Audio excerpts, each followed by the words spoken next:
Аудан тұрғындар назарына 2021 жылдың қараша айының 8 мен 17 аралығында республика көлемінде қауіпсіз жол жедел профилактикалық іс-шарасы өткізілуде.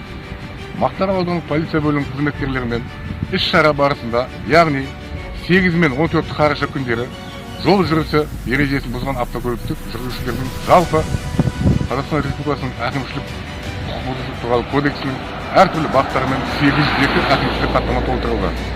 Сонымен қатар, масаң күйде автокөлік басқарған 3 тұлға анықталып, қазіргі таңда соттың шешімімен 7 жылға жүргізуші куәлігінен айырылып, 15 тәулікке әкімшілік қамауға алынды.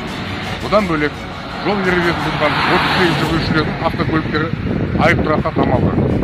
Сол себепті жүргізушілерді жол көлік оқиғасын алдын алу мақсатында жол жүру кезінде жылдамдықты асырмауға, қауіпсіздік белгісін тауып айдауға және масаң күйде автокөлік басқармауға шақырамыз.